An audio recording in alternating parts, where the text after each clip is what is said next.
the Plant Daddies podcast. And it was literally me on like my shitty keyboard that I got when I was like 12, on like the jazz piano set, and I was playing like the bass notes, and I just like made this beat and voice memoed it. Well, Dylan, thank you so much for joining me. How are you? I'm good, thank you. How are you? I'm very well, thanks. How have you been? We were just saying we've both had COVID, so how have you been spending the last 10 days? Has it been productive? Productive maybe isn't the word I'd use. I've done a bunch of random shit. But to be honest, I needed this time before Christmas to just chill and do fuck all. So it's been kind of nice. I mean, I spent a lot of time in my room growing up as well and like being by myself. So it's kind of nostalgic. Because you've been very busy, you know, Holly tours and Inhaler tours. How have the last few months been? They've been mad. It's been so much fun though. Like for me, I think I've not had that thing yet with touring where you get super tired. I think I had like one day on tour where I was like, oh, I'm so tired. But it's been so fun. Like I've not been able to play any of my music to like real people because I started releasing during the pandemic. So this is my first opportunity to actually play live, and it's just been so fun. It's been fun to see. Like I saw a Holly sport. I didn't see an Inhaler sport, unfortunately, but from what I've seen, like the shows can be so different, like you and a guitar to full band. I guess the question is like how do you tackle them differently? I think I guess I tackle them in the same way as I want when we're putting the tracks together for getting them ready to play live, I want it to feel like a journey. Like maybe you'll get bigger towards the end, or it'll be smaller in areas. Like my favorite kind of music, my favorite kind of artists are the ones that take you through like a journey in their music, and it can feel like atmospheric and it hits at the right moments when it needs to hit. And I think I kind of approach them in the same ways. Like when I'm doing a more stripped back, like acoustic set, it'll be me on guitar, and then I'll have my guitarist Peter behind me, and I'll get him to do more like distorted, ambient, atmospheric parts just to like build in areas.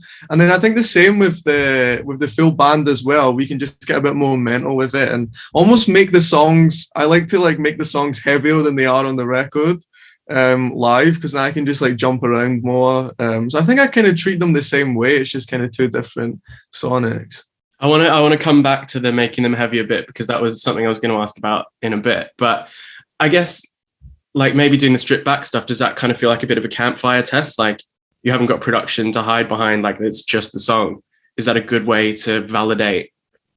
Definitely, and they're definitely the most scary shows because you have nothing to hide behind. It's literally you and a guitar, and any like little mistake you make is going to be very noticeable. So it's definitely the scariest shows. They are fun to do though. It's nice to kind of strip things back, especially after like when I'm with the full band. It's very like energetic. I'm like jumping around. And then I think the acoustic shows almost give me the opportunity to showcase the songs and just my voice a bit more than I can in the live band ones. So your visuals, like the album artwork and the music videos, are so kind of detailed and thought out. How do you approach putting that visual together? I just have these like, I don't know how to explain how I do it. Just when I'm writing music, I have these like ideas that just pop into my head. Like sometimes it can be in the studio. I'll write like a lyric or whatever, and I can see what it would look like in a visual form. I have a rough idea of like what it could potentially look like. And then for the most part, I just kind of sit back and listen to the music that I've got, and like images and colors and like pictures kind of pop up in my head, and then I just kind of run with it. I do a lot of like drawing, and like recently been getting back into painting again. I think sometimes I like to sort of flesh out my ideas like that, or draw a bunch of random things.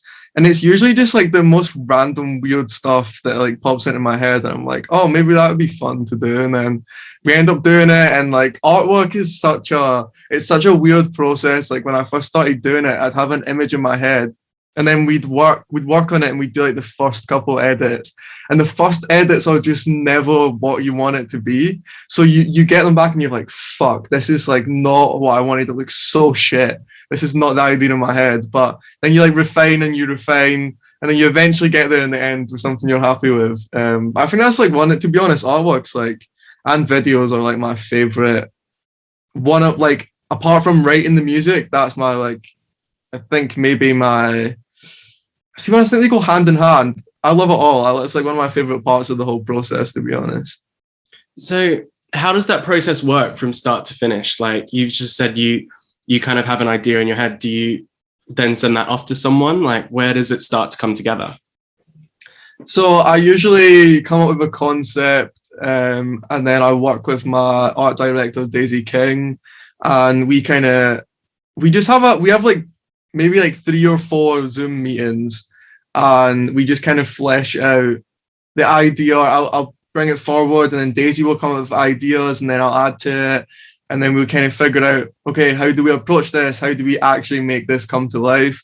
And for a lot of the artworks, for all of the artworks on the last EP, we also teamed up with Ed Tritton, who's this sick like CGI artist who helped bring all the ideas to life. So it usually starts like that, and then we just sort of talk more and build from there. And like I said, you do a bunch of edits until you get it right, and then sometimes you're like, oh, this looks shit, and you scrap the whole thing. Like we've definitely done that before, where we started working on something and then had to reshoot because we're just like, we either come up with a better idea or it just isn't working and we need to just switch it up. So that's kind of the process.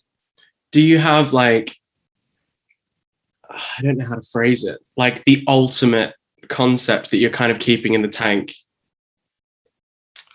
No, I don't think so, because it changes. It changes like a lot between projects. I really like to think in project form. Like I just can't do the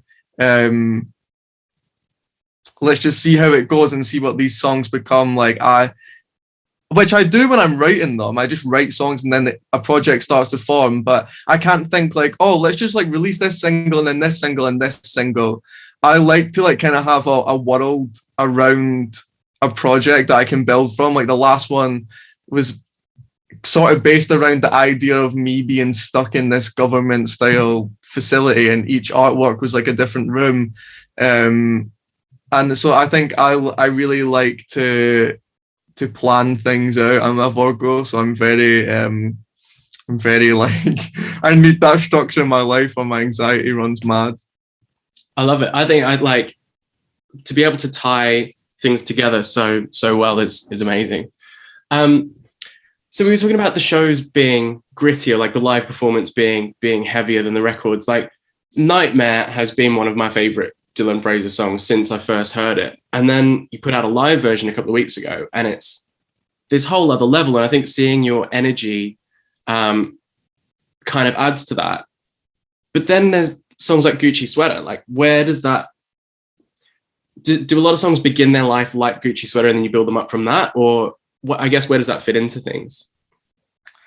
I guess I mean I start all my songs for the most part on my guitar or on the piano, and kind of take it in from there. But to be honest, like each song kind of starts differently, because Gucci Sweater didn't actually start with a guitar part. I just had the lyric, "You can still cry in a Gucci sweater," and I took it in to the studio and said to my producer Jonah, like, we were at the end of like a week of sessions, and I was like, to be honest, I don't really know what I want to write. I've got this like lyric that I've had in my notes for months that I want to try out, and then Jonah came up with a guitar part for that. So it kind of all happens differently. Like with Pipeline, I actually co-produced that song, which was my first ever production credit that I've gotten. And it was literally me on like my shitty keyboard that I got when I was like 12, on like the jazz piano set, and I was playing like the bass notes, and I just like made this beat and voice memoed it, and that's how Pipeline started. And I kind of wrote over a fucking voice memo beat that I'd made. And then Nightmare again started with I think I had the chorus. It started on piano. I had the chorus, and then I took it in, and we started writing a song. And I wasn't planning to use that chorus at all for it. And we tried it, and we were like, "Oh, this is cool." And then we were like, "Nah, this is shit." And then we took it out, and then we were like, "Oh no, maybe it's good." So we put it back in, and then that's kind of how Nightmare came about. But usually, for the most part, it starts on an instrument, and then I go in the studio and we build from there. But I always have like a rough idea of kind of where I want to take it with production. So something I've been asking people and something I'm curious about is the bit before things start really rolling, like the bit before you've kind of got to take the leap and commit to being an artist. What was that turning point for you?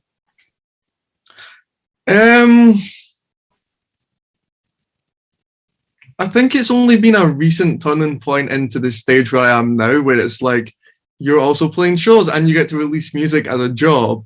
So that started in probably when I started coming to London in 2019.